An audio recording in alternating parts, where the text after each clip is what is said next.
What up, guys? It's Pulse here, or Kevin, and today, before I start this commentary, I want to make a few points about the game. It's a 35-9 drop zone gameplay on bootleg. I'm running the Scar L suppress with Impact and MP9 extended mags as my secondary. So today is going to be one of my first commentaries in this little series I kind of want to start, and it's going to be some stories about my life. As I already started kind of explaining some stuff about my life, as in my last commentary I didn't mention my real name. My real name is Kevin, by the way, if you didn't catch that in the intro to this commentary. And today I'm going to be talking about a personal thing of mine, as it would be in my life stories, and that is diabetes. I'm a type 1 diabetic, juvenile diabetes. I was diagnosed on August 17th, 2006, when I was just 9 years old, headed into my fourth grade year. I'm about to go into my sophomore year in high school, which makes me 15, and I'm turning 16 in October. So, before I got sick with diabetes, I took a trip with I believe two of my families. I don't remember much about the trip, and I'll explain why in a little bit. What happened was that we took a trip to Cabo San Lucas in Mexico, and what happened down in Mexico is I had already taken another trip down to into the Poconos in Pennsylvania, the weekend before we left for Cabo San Lucas, and down in the Poconos, what was happening is that I felt fine when I got down there, but I still had stomach pains. I don't, some weird stuff was happening. Like it wasn't feeling right. And down there, I threw up after I drank a Mountain Dew, and I've never really had Mountain Dew before. It's not one of my favorite sodas. I still don't like it till this day, not because of the throwing up, but I don't know. I just don't like Mountain Dew, and I drank a Mountain Dew and I threw up, and even after that, like I kind of felt better, I guess. Some of the adults down there, they kind of just like laughed about it, like, he threw up, whatever. Yeah, it was fine. I felt fine. After that week, or that weekend down in the Poconos, I came home, and for the rest of the week, my mom had actually brought me to the doctor, and I straight up lied to the doctor because I didn't want something serious to be wrong with me. I didn't want the doctor to tell me that I needed some sinus surgery or something.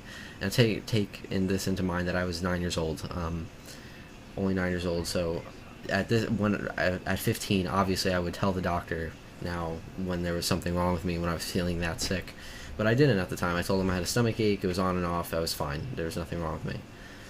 Fast forward to the vacation to Cabo San Lucas. I don't remember really much of this vacation, as I mentioned, but this whole vacation, on the way down on the plane, it was like a 6 or 7, 8 hour plane ride, all the way to Cabo San Lucas, or wherever the airport we landed in.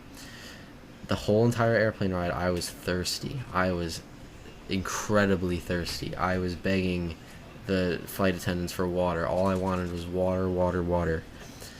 Now, I don't remember if this also happened on the plane or not, but I know what ended up happening was the result of the amount of water I was drinking, because I felt sick. I ended up going to the bathroom a lot, and going to the bathroom a lot ended up being what diagnosed me in the hospital. But anyways, so this whole entire way down, I'm dying of thirst. I'm asking my friend's dad next to me, please get me water. Please just ask them for water. I need water. And no one really thought about anything about this, because my pediatrician didn't pick anything up on it. Nothing, any of that happened. Anyways, the whole week we landed in Mexico. Everything's fine. I see my friends. Great time. Ended up, I'm down in Mexico, and all I did the whole entire week was sit in the hotel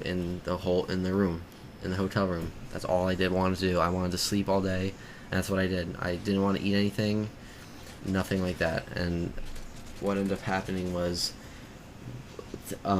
so luckily for me, I don't remember barely anything of that week of vacation, barely anything. So what ended up happening was we're getting in the airport to leave, and our plane has a mechanical problem and has to land in like Chicago or something ridiculous. So we're stuck in this airport in Mexico, and after a certain point, you can't have drinks anymore. So we got past that point, and you can't have a drink anymore, and I was dying of thirst. I needed something to drink, and finally the plane came back and we were allowed to go through another place and we were allowed to get something to drink, and it was amazing. But the whole problem was I was drinking sugary soda, which is not what I needed at the time. I did not need sugary soda because my blood sugar level was through the roof at this point, and that's what was making me so thirsty and needing to go to the bathroom all the time. Now, if you know anything about diabetes, you know more about why that happens. Anyways, when I came back, it was a couple days. I went to my cousin's birthday party, my little cousin's birthday party. He must have turned like 3 or 4 or something like that. And I sat on the couch the whole time. And at this point, I started to look sick. I started to look fatigued. I had lost 13 pounds in under a month, which is obviously not healthy unless you're trying to lose that weight. And even then, it's probably not healthy at all. And my eyes started to sink into my head, like not literally like sink in so you can't see them anymore, but they started to sink back in my head until it was noticeable. And I just got really sick. And when I left, my grandma always tells me this now, that my grandpa started to cry because he knew I was so sick, and they didn't know what was wrong with me because my own pediatrician couldn't find out. So the next morning, my mom goes to work. Everyone's at work. My grandma comes over to make sure I'm okay, and she sees me on the couch, and she knows that there's definitely something wrong, and I definitely need to go to the emergency room as fast as possible because I just look so sick at this point. So I get to the emergency room, and I didn't even get into the where they have to check you out, and they already knew what was wrong with me because what happened is I was sitting in the waiting room for 15 minutes, and I went to the bathroom 3 times. I went to pee in the bathroom 3 times.